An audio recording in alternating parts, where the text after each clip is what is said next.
Hey, what's up? I'm on Korc Island in Croatia.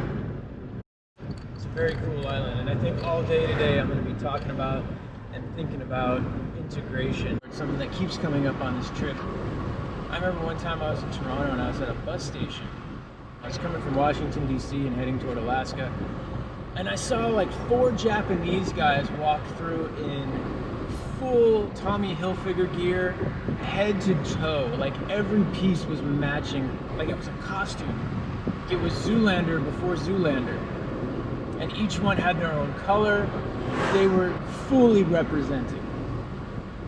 And yet, none of it was integrated into who they were. And so they just looked ridiculous. Because following the steps and following the rules don't mean anything if it's not a part of who you are. And I'm faking it in a lot of ways. And I had this realization last night that I've been running from a part of myself that I need to not only acknowledge, but that I need to integrate. Loneliness. I've been afraid of it. And this was something I really got in touch with when I was in Austria. I was staying in this Airbnb. It was snowing and dark and cold, and I was in the mountains, and you look out the window and it's just white everywhere.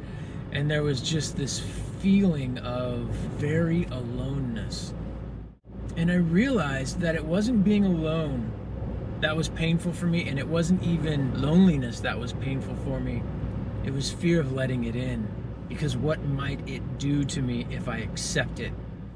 If I fall into it? If I stop resisting it, what might I become? And that was a very good indicator that there was something in me that I had not explored, because I was afraid to even open the door because I didn't know what it would even do to me.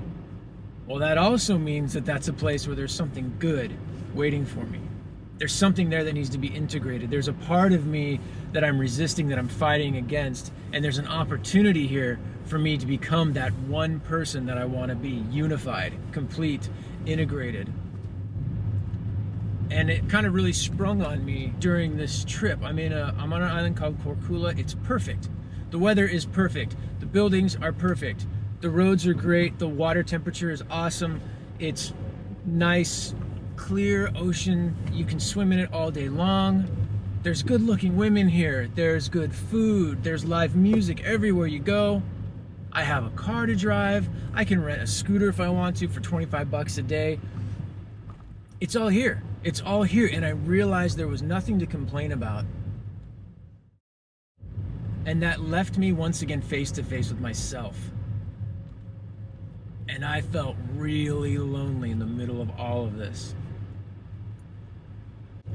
So instead of going out, I went home and I tried to settle into loneliness, let it kind of take over, let myself fall into it.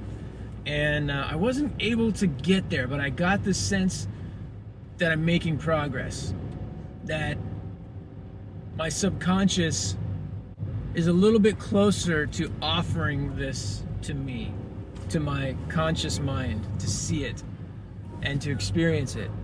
I got the sense that it would come to me, that I couldn't really go to it.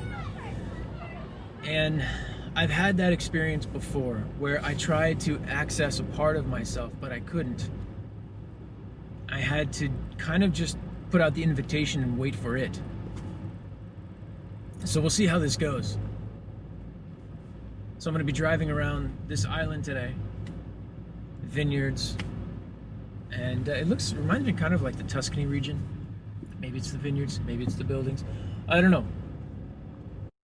Something else that's interesting is that when I decided, okay, let's have a relationship with this loneliness. Let's bring this on board, whether it's a part of me or it's, I don't even know how to look at these things sometimes.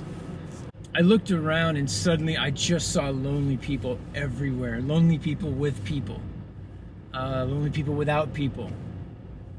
And I understand that a lot of it was probably projecting, but also a part of it was me opening my eyes and being willing to see it.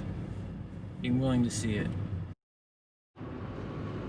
Doing things like opening doors that I've never opened before within myself.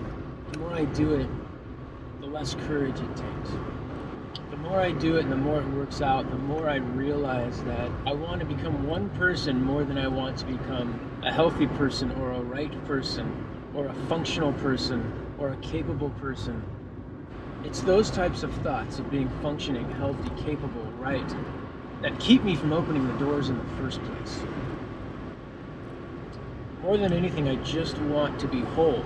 I want to be one. And the more that I move toward oneness, the more I realize that each time I open one of these doors, there's more to be gained than to be feared. And there's not some debilitating dragon waiting on the other side to consume me.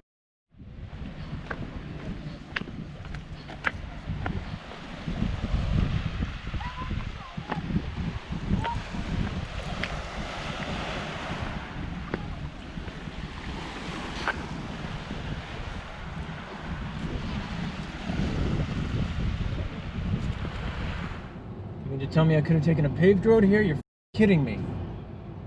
But you never know when the next door is the one with the dragon that kills you, that takes you over, that possesses you and moves your body, your mind, moves your mouth without your permission.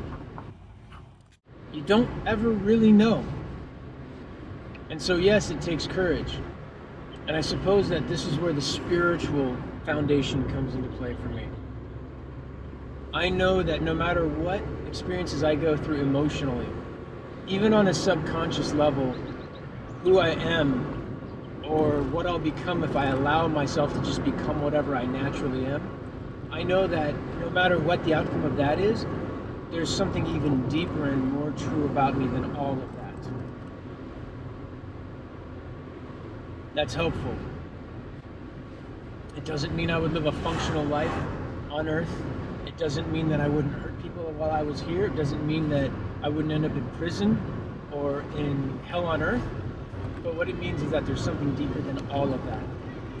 And that is the bedrock that allows me to play in the